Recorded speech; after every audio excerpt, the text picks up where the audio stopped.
ба дунболи боздошти се шаҳрванди тоҷикистон бо иттиҳоми барномарезии амалҳои террористӣ дар Москав, бархе гурӯҳҳои муҳоҷирон шикоят мекунанд, ки кормандони хадамоти амнияти Русия ба онҳо фишор меоранд, то дар бораи ҳамватанони машкуки худ ба ин ниҳод гузориш диҳанд. ман Муъмин Аҳмадӣ тафсилоти бештар дорам.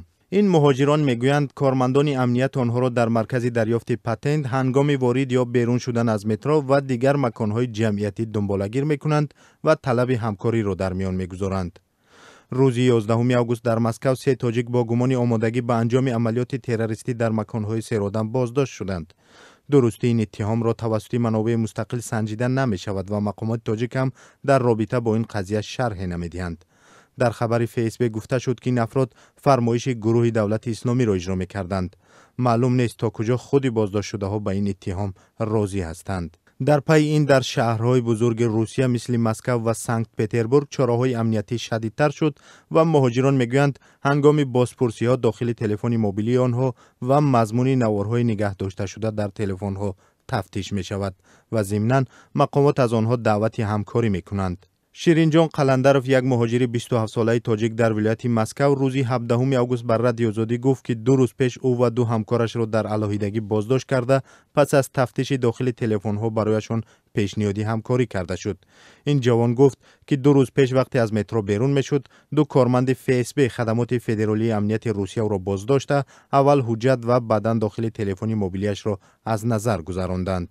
созмонҳои дифоъ аз ҳуқуқи муҳоҷирон низ мегӯянд, ҳоло мақомоти рус аз ҳама василаҳо кор мегиранд, то теъдоди афроди хабаррасон ва ё ҳамкор дар миёни муҳоҷирон бештар шавад. Каримҷон Ёров, раҳбари созмони Этнос, ки ба ҳимояи ҳуқуқи муҳоҷирони тоҷик дар Русия машғул аст, рӯзи 17 август бар Радиои Озодӣ гуфт, ки бархе бо роҳи шантаж ва тарсонидан муҳоҷиронро ба ҳамкорӣ ҷалб мекунанд. аксаран ба гуфтаи ӯ мақомот ба хотири нишондод аз натиҷаи кор муҳоҷиронро маҷбур ба хабаркашӣ мекунанд ва эҳтимоли мавриди тӯҳмат қарор гирифтани муҳоҷирон вуҷуд дорад. Ёров гуфт, ки дар як ҳафтаи ахир ба чунин мазмун 8 муроҷиат дарёфт кардааст ва аллакай ба 2 нафар кӯмаки ҳуқуқӣ мерасонад.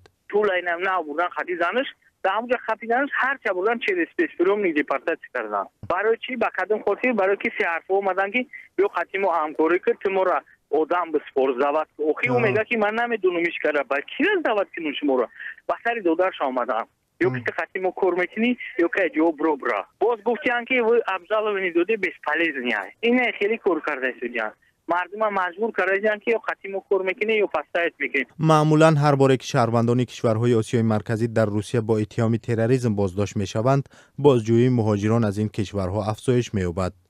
سنت الله فیوزی، ساکن 26 ساله ناحیه 5 میگوید و از حالا به کلی فرق میکند.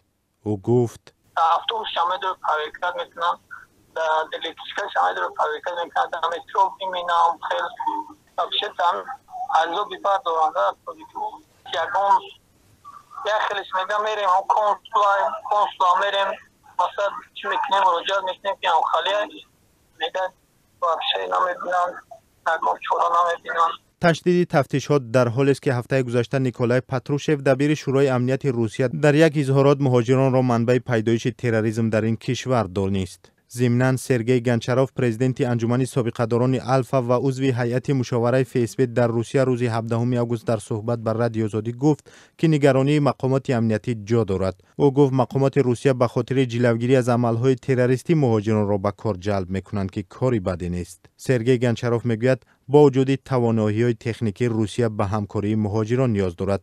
چون به گفته او حادثه های اخیر نشان داد که بدون چنین همکاری ها ده شهروند روسیه و دیگر کشورها از خاک روسیه به عراق و سوریه رفتند. این در حالی است که منتقدان سیاست روسیه میگویند تا اندازه خود حکومت گناهکار است که از قلمرو این کشور به خاور میانه به اصطلاح سربازان جهاد سفربر شدند و مقامات عمدن به این چیز چشم پوشید.